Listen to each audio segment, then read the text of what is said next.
ഇന്ന് ഞാനൊരു നാടോടി കഥയാണ് പറഞ്ഞു തരാൻ പോകുന്നത്. പണ്ടൊരു ഗ്രാമത്തിൽ ഒരു മടിയനായ ആളുണ്ടായിരുന്നു. അയാളുടെ പേര് പോല എന്നായിരുന്നു.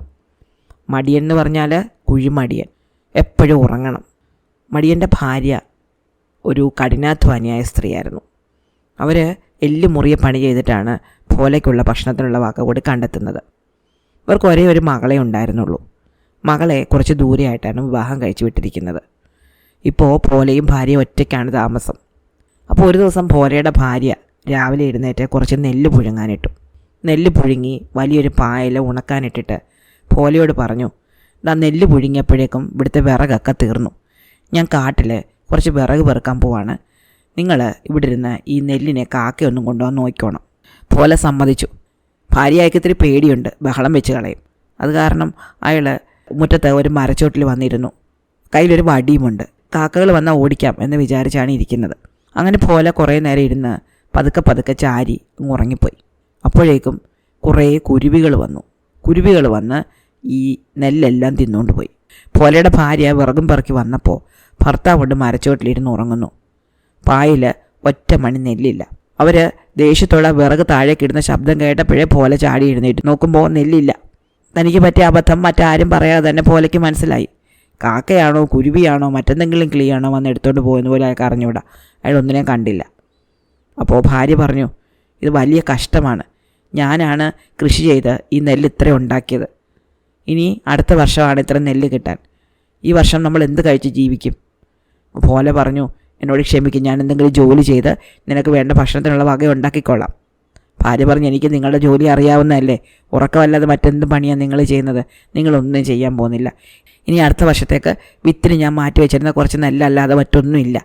അതുകൊണ്ട് ഞാൻ നാളെ ആ നെല്ല് പുഴുങ്ങി ഉണക്കാനിടാൻ പോവാണ്. കൃഷി ഇണക്കാനുള്ള വിത്ത് ഞാൻ മറ്റാരോടെങ്കിലും കടം വാങ്ങാതെ, അല്ലാതെ വേറെ മാർഗ്ഗമില്ലല്ലോ. അങ്ങനെ ഭാര്യ പിറ്റേന്ന് വിത്തിന് മാറ്റി വെച്ചിരുന്ന നെല്ലെടുത്ത് പുഴുങ്ങി ഉണക്കാനിട്ടു. പോലയോട് പറഞ്ഞു, ഇവിടുന്ന് എങ്ങോട്ടും പോകരുത്. ഇതും കൂടെ പോയാൽ നമുക്ക് വേറെ ഒന്നുമില്ല, പട്ടിണി കിടക്കാൻ നിവർത്തിയുള്ളൂ. മകള് നല്ല നിലയിലാണ്, പക്ഷേ അവൾ ഒരിക്കലും സഹായിക്കാൻ പോകുന്നില്ല. ഇത്തിരി വിത്ത് ചോദിച്ചാൽ പോലും അവൾ തരില്ല. അച്ഛനും അമ്മയും ജീവിച്ചിരിപ്പുണ്ടെന്നുള്ള വിചാരം പോലും അവൾക്കില്ല. അവൾ നമ്മളെ തിരിഞ്ഞു നോക്കുന്നത് പോലെയില്ല. നമ്മൾ എന്ത് ചെയ്യും? പോലെ പറഞ്ഞു, നീ ഒന്നും കൊണ്ടും വിഷമിക്കണ്ട. നാളെ നീ ബാക്കിയിരിക്കുന്ന നെല്ലെടുത്ത് പുഴുങ്ങി ഉണക്കാനിട്ടു, ഞാൻ നോക്കിക്കോളാം. മാത്രമല്ല, അഥവാ പക്ഷികൾ വരുവാണെങ്കിൽ അതുങ്ങളെല്ലാം കൂടെ പിടിച്ച് വിറ്റ് നമുക്ക് ആ പണം കൊണ്ട് കുറേ വിത്ത് വാങ്ങുകയും ചെയ്യാം. ഭാര്യ പറഞ്ഞു, കൊള്ളാം, പക്ഷികളെ പിടിച്ച് വിറ്റിട്ട് വിത്ത് വാങ്ങാനുള്ള ഒരാൾ. നിങ്ങൾ ഇവിടെ കിടന്ന് ഉറങ്ങാല്ലാതെ മറ്റൊന്നും ചെയ്യില്ല എന്ന് എനിക്കറിയാം. അപ്പോൾ പോലെ പറഞ്ഞില്ലടി, ഞാൻ ഇത്തവണ ഉറങ്ങില്ല. ഞാൻ ഈ പക്ഷികളെ പിടിക്കാനുള്ളൊരു വിദ്യ കണ്ടുപിടിച്ചിട്ടുണ്ട്. അപ്പോൾ ഭാര്യ ചോദിച്ചു, എന്ത് വിദ്യ നിങ്ങൾ കണ്ടുപിടിച്ച്? നിങ്ങൾ എങ്ങനെ പക്ഷിയെ പിടിക്കും? അപ്പോൾ പോലെ പറഞ്ഞു, എനിക്കറിയാം എന്ത് ചെയ്യണമെന്ന്. അയാൾ തൊട്ടടുത്ത് നിന്നൊരു മരത്തിൽ കയറി, ഒരു വട്ടമരമായിരുന്നു, അതിൽ കുറേ പശ എടുത്തു. ഈ പശ ഈ ഭാര്യ നെല്ലുണങ്ങാനുള്ള ആ പായൽ മുഴുവൻ തേച്ച് പിടിപ്പിച്ചു. എന്നിട്ട് അതിൽ കുറച്ച് നെല്ല് ഉണങ്ങാനും ഇട്ടു. പിറ്റേന്ന് ഭാര്യ വിറക് പറക്കാൻ പോയി. പോല കാവലിരുന്നു, പക്ഷെ ഉറങ്ങിപ്പോയി. ഇത്തിരി കഴിഞ്ഞപ്പോൾ തലേന്ന് നെല്ല് നിന്ന ഓർമ്മയിൽ കുരുവികളെല്ലാം കൂടെ പറന്നു വന്നു പായലിരുന്നു. അവയെല്ലാം പായലൊട്ടിപ്പോയി, അവർക്ക് പറക്കാൻ പറ്റിയില്ല. ഭാര്യ വന്നപ്പോൾ പോലെ ഇരുന്ന് ഉറങ്ങുന്നുണ്ട്, പക്ഷേ പായ നിറയെ കുരുവികൾ. ഒരേ പോലെ വിളിച്ചുണർത്തി. എന്നിട്ട് പറഞ്ഞു, കൊള്ളാം, നിങ്ങൾ ഇത്തവണയെങ്കിലും നല്ല ബുദ്ധിപരമായിട്ടൊരു കാര്യം ചെയ്തു. പക്ഷികളെല്ലാം കിട്ടിയിട്ടുണ്ട്. വേഗം ഒരു കൂടിൽ ഇനി ഇട്ടുകൊണ്ട് പോയി ചന്തയിൽ കൊണ്ടുപോയി വിറ്റിട്ട് പണം കൊണ്ടുപോവാ, നമുക്ക് നെല്ല് വാങ്ങാം. അപ്പോൾ പോല നോക്കുമ്പോൾ നേരാണ്, പായ നിറയെ കിളികളുണ്ട്. അതിലെല്ലാം മഞ്ഞക്കുരുവികളും ഒരു കുരുവി മാത്രം നല്ല ഭംഗിയുള്ള സ്വർണ്ണ നിറമുള്ള ഒരു കുരുവിയായിരുന്നു. അപ്പോൾ ആ കുരുവിയാണ് ഈ കുരുവികളുടെ രാജാവ്. കുരുവികളുടെ രാജാവ് പറഞ്ഞു, അയ്യോ, ഞങ്ങളെ ഒന്നും ചെയ്യരുതേ, ഞങ്ങളെ കൊല്ലാതെ വിടുകയാണെങ്കിൽ ഞങ്ങൾ നിങ്ങൾക്കൊരു സമ്മാനം തരാം. അപ്പോൾ ഭാര്യ പറഞ്ഞ, ശരി, കുരുവികൾ സമ്മാനം തരുന്നതല്ലേ, എന്തെങ്കിലും കാര്യമായിട്ട് കിട്ടുമായിരിക്കും, എന്തായാലും ഒരു രാജാവല്ലേ പറയുന്നത്, വിട്ടേക്കാം. അങ്ങനെ പോല ഈ കുരുവികളെല്ലാം പശയിൽ നിന്ന് വേർപെടുത്തി പറത്തി വിട്ടു. പോകാൻ നേരത്തെ ഈ രാജാവായ കുരുവി പറഞ്ഞു, നാളെ രാവിലെ കാട്ടിലോട്ട് വന്നാൽ മതി, ഞാൻ സമ്മാനം തന്നുവിടാം. അങ്ങനെ നമ്മുടെ പോലെ പിറ്റേന്ന് രാവിലെ എഴുന്നേറ്റ ഉടനെ ഭാര്യ പറഞ്ഞു, ഇന്ന് സമ്മാനം വാങ്ങാൻ പോകേണ്ട ദിവസമാണ്. എന്ത് സമ്മാനം വാങ്ങണമെന്നൊക്കെ ആലോചിച്ച് പോകണം. നല്ല സമ്മാനം വാങ്ങിക്കൊണ്ട് വരാവൂ. പിന്നെ സമ്മാനം വാങ്ങിക്കൊണ്ട് ഇങ്ങോട്ട് വരുന്ന വഴിക്ക് കിടന്ന് ഉറങ്ങരുത്, എങ്ങും കയറി ഇരിക്കരുത്, സമ്മാനം ആർക്കും കൊടുക്കുകയും ചെയ്യരുത്. ഇതൊക്കെ പറഞ്ഞ് ഒരു വിധത്തിൽ ഭാര്യ ഇയാളെ പറഞ്ഞ് കാട്ടിലോട്ട് വിട്ടു. അങ്ങനെ നമ്മുടെ പോലെ കാട്ടിലോട്ട് നടന്നു പോകുന്ന വഴിക്ക് ഇയാൾ വിചാരിച്ച് എന്ത് ചോദിക്കും. കുറേ ദൂരം ചെന്നപ്പോൾ അയാൾ വിചാരിച്ച് കുറേ സ്വർണ്ണം ചോദിച്ചാലോ, കുരുവിക്ക് സ്വർണ്ണം തരാൻ പറ്റുമോ? തരുമായിരിക്കും, കുറച്ച് സ്വർണ്ണം ചോദിക്കാം. കുറേ ദൂരം ചെന്നപ്പോൾ അയാൾ വിചാരിച്ചു, ഭാര്യയ്ക്ക് നല്ല തുണിയൊക്കെ മേടിച്ചിട്ട് ഒത്തിരി കാലമായി, അവളുടെ സാരി എല്ലാം കീറിപ്പോയി, അവൾക്ക് ഒരു സാരി ചോദിക്കാം. പിന്നെ കുറേ ദൂരം ചെന്നപ്പോൾ അയാൾ വിചാരിച്ചു, വീടെല്ലാം പൊട്ടിപ്പൊളിഞ്ഞു പോയി, ഒരു വീട് ചോദിച്ചാലോ. ഇങ്ങനെ ഓരോ കാര്യം ആലോചിച്ചുകൊണ്ട് പോവാണ്. അപ്പോൾ അച്ഛ എന്നൊരു ശബ്ദം. നോക്കുമ്പോൾ പോലെ പോകുന്നത് മോളുടെ വീടിൻ്റെ വാതിൽക്കൽ കൂടെ. മോൾ മുറ്റത്തിരുന്ന് പാത്രം കഴുകുമ്പോൾ അച്ഛൻ വഴി കൂടെ പോകുന്നത് കണ്ട് അതാ ചോദിക്കുന്നത്, അച്ഛൻ എവിടെ പോയി എത്ര രാവിലെ? പോലെ പറഞ്ഞു, മോളെ ഞാനൊരു അത്യാവശ്യത്തിന് പോവാൻ, തിരിച്ചു വരുമ്പോൾ നിന്നോട് കാര്യം പറയാം. മോൾ പറഞ്ഞു, അച്ഛൻ ഞങ്ങളുടെ വീടിൻ്റെ വാതിൽക്കൽ കൂടെ പോയതല്ലേ, ഇന്ന് കയറി ഇരുന്നിട്ട് പോ. പോലെ പറഞ്ഞില്ല, എനിക്ക് സമയമില്ല, എനിക്കൊരു ജോലിയുണ്ട്, ഞാൻ പോയിട്ട് വരാം. അപ്പോൾ മോൾ വിചാരിച്ചു അച്ഛൻ ജോലി ചെയ്യാൻ പോകുന്നത്, ഇന്നേ വരെ അച്ഛൻ ഒരു ജോലി ചെയ്യുന്നത് ഞാൻ കണ്ടിട്ടില്ല, പിന്നെ ഇതെന്താ ഇങ്ങനെ പോകുന്നത്? എന്തായാലും തിരിച്ചു വരുമ്പോൾ ചോദിക്കാം. അച്ഛൻ തിരിച്ചു വരുമ്പോൾ കാണാതെ പോകരുത്, വഴിയിൽ എപ്പോഴും ഒരു കണ്ണ് വേണം എന്നൊക്കെ വിചാരിച്ചുകൊണ്ട് മോൾ അവിടെ ഇരുന്നു. പോലെ പിന്നെയും മുന്നോട്ട് നടന്നു. അപ്പോൾ വിചാരിച്ചു ഒരു വീട് ചോദിച്ചാലോ, വീട് പൊട്ടിപ്പൊളിഞ്ഞ് തകർന്ന് വീഴാറായി, ഒരു വീട് ചോദിക്കാം. അപ്പോൾ മരത്തിന് മേളിൽ നിന്ന് ഒരു കുരുവി വിളിച്ച് ചോദിച്ചു, പോല നിങ്ങൾ എന്ത് ചോദിക്കാനാണ് പോകുന്നത്?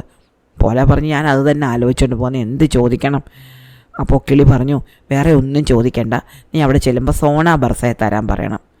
പോലെ വിചാരിച്ച് ഇതെന്താ സോണ ബർസ, എന്തായാലും ചോദിച്ചേക്കാം, സോണ ബർസ എന്ന് വിചാരിച്ചുകൊണ്ട് പോലെ മുന്നോട്ട് നടന്നു. അങ്ങനെ കുറേ ദൂരം ചെന്നപ്പോൾ ഒരു വലിയ മരം എത്തി. ആ മരത്തിന് മേളിൽ നിന്ന് ഒരു കുഞ്ഞു കുരുവി വിളിച്ച് പറഞ്ഞു, പോല നിങ്ങൾ എത്തേണ്ട സ്ഥലം, ഈ മരം ആ രാജാവിൻ്റെ കൊട്ടാരം. അപ്പോൾ പോലെ മേളിലേക്ക് നോക്കി നേരാണ്, ഇതൊരു വലിയ മരമാണ്. മരത്തിൻ്റെ താഴ്ന്ന കൊമ്പിൽ നമ്മുടെ സ്വർണ്ണ നിറമുള്ള കുരുവി ഇരിപ്പുണ്ട്. കുരുവി പോലെയോട് ചോദിച്ചു, കൂട്ടുകാരാ എന്ത് സമ്മാനമാണ് വേണ്ടത്, എന്ത് പ്രതിഫലമാണ് വേണ്ടത്? അപ്പോൾ പോലെ പറഞ്ഞു, എനിക്ക് സോണ ബർസായ വേണം. അപ്പോൾ കിളി പറഞ്ഞു, ശരി, നിനക്ക് സോണ ബർസായ തരാം. നോക്കുമ്പോൾ ഒരു വെളുത്ത നിറമുള്ള പശുവാണ് സോണ ബർസ. ഒരു പശുവിനെയാണോ കിട്ടിയത്, ഇനി ജോലി ചെയ്യണമല്ലോ എന്ന് വിചാരിച്ചു പോലെ. അപ്പോൾ കിളി പറഞ്ഞു, പശുവിന് നല്ലോണം തീറ്റ കൊടുക്കണം കേട്ടോ, അതിന് ചാണകം ഇടുമ്പോൾ നിനക്കുള്ള അനുഗ്രഹം കിട്ടിക്കോളും. അങ്ങനെ പോലെ പശുവിനെ കൊണ്ട് കുറേ ദൂരം നടന്ന് കുറേ വഴി ചെന്നപ്പം പശു ചാണകം ഇട്ടു. ചാണകം മണ്ണിൽ തൊട്ടതും അത് സ്വർണ്ണമായിട്ട് മാറി. പോലെ അത്ഭുതപ്പെട്ടു പോയി. ഉടനെ തൻ്റെ തോളത്ത് കിടന്നിരുന്ന് തോർത്തെടുത്ത് അതിൽ ആ സ്വർണം മാരിയിട്ട് അയാൾ സോന ബർസയുടെ പുറകെ നടന്നു. കുറേ ദൂരം ചെന്നപ്പോൾ പശു വീണ്ടും ചാണകം ഇട്ടു, വീണ്ടും സ്വർണം. അങ്ങനെ ഒരു കെട്ട് സ്വർണവുമായിട്ട് ഇയാൾ പശുവിനെയും കൊണ്ട് മോളുടെ വീടിൻ്റെ വാതിൽക്കൽ കൂടെ പോകുമ്പം മോള് ചോദിച്ചു, അച്ഛാ എന്ത് ജോലിക്കാണ് പോയത്? അയാൾ പറഞ്ഞു, മോളെ നല്ലൊരു ജോലിക്കാണ് പോയത്, എനിക്ക് സോണ ബർസായെ കിട്ടി. അപ്പോൾ മോള് പറഞ്ഞു, അച്ഛനിങ്ങ് വന്ന് ഞാനിന്ന് കാണട്ടെ സോണ ബർസായെ, ഈ പശുവാണോ സോണ ബർസ? അപ്പോൾ ഇയാൾക്ക് ഈ കാര്യം ആരോടെങ്കിലും പറയാൻ പറ്റും, നല്ല സന്തോഷമുള്ള കാര്യമല്ലേ. അയാൾ പശുവിനെ കൊണ്ട് മോളുടെ വീട്ടിലോട്ട് ചെന്നു. മോള് പശുവിന് ചുറ്റുമൊക്കെ നടന്ന് നോക്കി, കൊള്ളാമല്ലോ, നല്ല പശു, വെളുത്ത പശു. അപ്പോഴാണ് പശു ചാണകം ഇട്ടതും ചാണകം സ്വർണ്ണമായി. മോൾക്ക് അത്ഭുതമായിപ്പോയി. അവൾ പറഞ്ഞു, കൊള്ളാമല്ലോ അച്ഛൻ്റെ സമ്മാനം, എന്നാലും അച്ഛൻ നടന്ന് ക്ഷീണിച്ചല്ലേ, പശുവിനെ നമുക്കിതാ പിന്നിൽ തൊഴുത്തിൽ കെട്ടാം, ചാണകമെല്ലാം ഞാൻ വാരി വെച്ചോളാം, അച്ഛൻ ഇച്ചിരി കഞ്ഞിയൊക്കെ കുടിക്കുക. എന്നിട്ട് മോള് ഇയാൾക്ക് നല്ല കഞ്ഞി വെച്ച് കൊടുത്തു. കഞ്ഞിയെല്ലാം കുടിച്ച് കഴിഞ്ഞപ്പോഴത്തേക്ക് ഇയാൾക്ക് ഉറക്കം വന്നു. അപ്പോൾ അയാൾ പറഞ്ഞു, മോളെ എനിക്ക് ഉറക്കം വരുന്നു, ഞാനൊന്ന് ഉറങ്ങിക്കോട്ടെ. അപ്പം മോള് പറഞ്ഞു, ഒരു കാര്യം ചെയ്യാം അച്ഛൻ കിടന്നുറങ്ങ്, നാളെ രാവിലെ പോകാം. അങ്ങനെ മോള് നല്ല കിടക്കയൊക്കെ വിരിച്ചു കൊടുത്തു. അച്ഛൻ കിടന്നുറങ്ങി. ഈ സമയത്ത് മോള് തൊഴുത്തിൽ ചെന്ന് ആ പശുവിനെ അഴിച്ച് മാറ്റിയിട്ട് വേറൊരു പശുവിനെ അവിടെ കെട്ടി, അവളുടെ തന്നെ ഒരു വെളുത്ത പശുവിനെ. സോന ബർസയെ ഒരു മുറിയിലാക്കി അടച്ചിടുകയും ചെയ്തു. രാവിലെ പോലെ ഉറക്കം ഉണർന്നു. എന്നിട്ട് പശുവിനെ അഴിച്ച് വീട്ടിലേക്ക് പോകാനൊരുങ്ങി. വഴിനീളെ താൻ വാരിയെടുത്തു കൊണ്ടുവന്ന സ്വർണ്ണ ചാണകം അയാൾ ആ പൊതിയോടെ മകൾക്ക് കൊടുക്കുകയും ചെയ്തു. എന്നിട്ട് പറഞ്ഞു, ഞങ്ങൾക്ക് സോന ബർസ ഉണ്ടല്ലോ, നാളെ മുതൽ ഞങ്ങൾക്ക് ഇഷ്ടം പോലെ സ്വർണം കിട്ടും, ഈ കിട്ടിയ സ്വർണം നീ എടുത്തോ. അങ്ങനെ ആ പശുവായിട്ട് അയാൾ വീട്ടിലെത്തി. ഭാര്യയാണെങ്കിൽ നോക്കിയിരിക്കുകയായിരുന്നു. കണ്ടപ്പോഴേ ഭാര്യ ചോദിച്ചു, എന്ത് സമ്മാനമോ കുരുവി തന്നത്, ഈ പശുവിനാണോ കിട്ടിയത്, എന്താ ഇത്ര താമസിച്ചത്, ഒത്തിരി ദൂരം നടക്കാനുണ്ടായിരുന്നോ? അയാൾ പറഞ്ഞു, നീ സമാധാനിക്കുക, ഈ പശു ഒന്ന് ചാണകം ഇടുന്നത് വരെ നീ സമാധാനിക്കുക, നീ അത്ഭുതപ്പെട്ടു. അങ്ങനെ കുറേ നേരം കഴിഞ്ഞു പശു ചാണകം ഇട്ടു. പക്ഷേ ഒന്നും സംഭവിച്ചില്ല, ചാണകം സ്വർണ്ണമായിട്ട് മാറിയില്ല. ഭാര്യ പോലെ കുറേ വഴക്ക് പറഞ്ഞു. കൊള്ളാം, ഈ ഒരു പശുവിനെയാണോ ഈ കുരുവി സമ്മാനമായിട്ട് തന്നത്, ഈ പശുവിൻ്റെ വിലയേക്കാളും കൂടുതലുണ്ടായിരുന്നില്ല നമ്മുടെ നഷ്ടമായ നെല്ലിന്, ഇപ്പം തന്നെ കിളിയുടെ അടുത്ത് പോകണം, എന്നിട്ട് എന്താ സമ്മാനം എന്ന് വെച്ചാൽ വേഗം മേടിച്ചുകൊണ്ട് പറഞ്ഞാൽ എനിക്ക് ഈ പശുവിനെ വേണ്ട. അങ്ങനെ ആ പശുവിനെ അവിടെ നിർത്തിയിട്ട് പോലെ വീണ്ടും കാട്ടിലേക്ക് പോയി. പോകുന്ന വഴിക്ക് മകളെ കണ്ടു. മകളോട് പറഞ്ഞു, മോളെ എനിക്ക് അബദ്ധം പറ്റി, ആ പശു അവിടെ ചെന്നപ്പോഴത്തേക്ക് സാധാരണ ചാണകം ഇടുന്നത്, കഷ്ടമായിപ്പോയി, ഞാൻ ആ കിളിയോടൊന്ന് പോയി ചോദിച്ചിട്ട് വരട്ടെ. അങ്ങനെ അയാൾ വീണ്ടും ഈ കാട്ടിലെ വലിയ മരത്തിനടുത്ത് ചെന്നിട്ട് കിളിയോട് പറഞ്ഞ്, കിളി, ആ പശു ചാണകം ഇടുന്നത് ആദ്യമൊക്കെ സ്വർണ്ണമായിരുന്നു, പക്ഷേ ഇപ്പോൾ ശരിക്കും ചാണകം അതിടുന്നത്, ആ കിട്ടിയ സ്വർണ്ണമല്ല ഞാൻ എൻ്റെ മൂക്കങ്ങ് സമ്മാനം കൊടുത്തും പോയി, ഇപ്പം ഞങ്ങൾക്കൊന്നുമില്ല, എന്തെങ്കിലും ഒരു സമ്മാനം കൂടെ തരണേ, അല്ലെങ്കിൽ എൻ്റെ ഭാര്യ എനിക്ക് ഇരിക്കപ്പുറത്ത് തരത്തില്ല. അപ്പോൾ കിളി പറഞ്ഞു, ശരി, ഞാൻ നിനക്കൊരു പാത്രം തരാം, പക്ഷേ സോന ബർസ എന്ന് സോന ബർസ തന്നെ, നിന്നെ ആരോ പറ്റിച്ചതാണ്, കിളി അയാൾക്കൊരു പാത്രം ഒരു തവിയും കൊടുത്തു, ഒരു മൺപാത്രം ഒരു തവി. എന്നിട്ട് പറഞ്ഞു, ഈ പാത്രത്തിൽ നിങ്ങൾ ഈ തവി ഇട്ട് ഇളക്കിയിട്ട് എന്ത് ആവശ്യപ്പെട്ടാലും ആ ഭക്ഷണം നിങ്ങൾക്ക് കിട്ടും. അപ്പോൾ അയാൾ പാത്രത്തിൽ തവി ഇട്ട് ഇളക്കി ഇച്ചിരി പാൽക്കഞ്ഞി ചോദിച്ചു. അപ്പോൾ തന്നെ പാൽക്കഞ്ഞി കിട്ടുകയും ചെയ്തു. അപ്പോൾ അയാൾക്ക് ഭയങ്കര സന്തോഷമായി. അപ്പോൾ അയാൾ പറഞ്ഞു, അപ്പോൾ അയാൾ കിളിയോട് നന്ദി പറഞ്ഞിട്ട് ഈ പാത്രമായിട്ട് വീട്ടിലോട്ട് പോയി. വഴി വെച്ച് മോള് കണ്ടു. മോള് ചോദിച്ചു, അച്ഛാ എവിടെ പോവാ?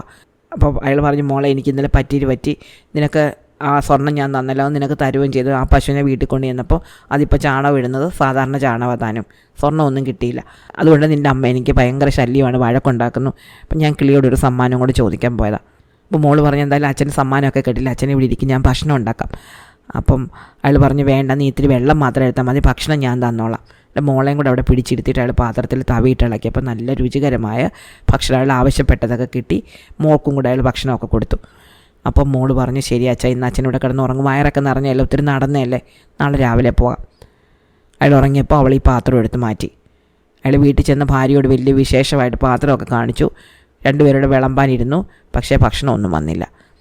പിന്നെയും ഭാര്യ വഴക്കായി. പോലെ ഭയങ്കരമായിട്ട് വിഷമിച്ച് അയാൾ വീണ്ടും കാട്ടിപ്പോയി. പോകുന്ന വഴിക്ക് മോളെ കണ്ടപ്പോൾ മോള് വിചാരിച്ചു, അച്ഛൻ ഇന്നും കാട്ടിപ്പോവാൻ, ഇന്നും സമ്മാനം കൊണ്ടുവരും, എന്തെങ്കിലും നല്ല സമ്മാനം കിട്ടും. അങ്ങനെ പോലെ കാട്ടിച്ചെന്ന് കിളിയോട് കാര്യം പറഞ്ഞു. കിളി പറഞ്ഞു, യാതൊരു കാരണവശാലും ഇതിൽ നിനക്ക് അബദ്ധം പറ്റുന്നില്ല, നിന്നെ ആരോ പറ്റിക്കുന്നതാണ്. ഒരു കാര്യം ചെയ്യാം, ഞാനൊരു സമ്മാനം തരാം, ഇതെന്താ നീ ആരോടും പറയരുത്, നിനക്ക് വേണ്ടത് കിട്ടിക്കോളും. അങ്ങനെ അതൊരു കയറും ഒരു വടിയും കൂടെ ഇയാൾക്ക് കൊടുത്തു. അങ്ങനെ ഈ കയറും വടിയും കൊണ്ട് പോലെ വീണ്ടും നടന്നു. വഴി വെച്ച് മോള് വിളിച്ചു, അച്ഛാ കയറി ഭക്ഷണം കഴിച്ചിട്ട് പോകാൻ പറഞ്ഞു. അന്ന് പോലയ്ക്ക് മോള് വിഭവസമൃദ്ധമായ ഭക്ഷണം കൊടുത്തു. എവിടെ നിന്നാണെന്നൊന്നും പോലയ്ക്ക് അറിഞ്ഞുകൂടാ.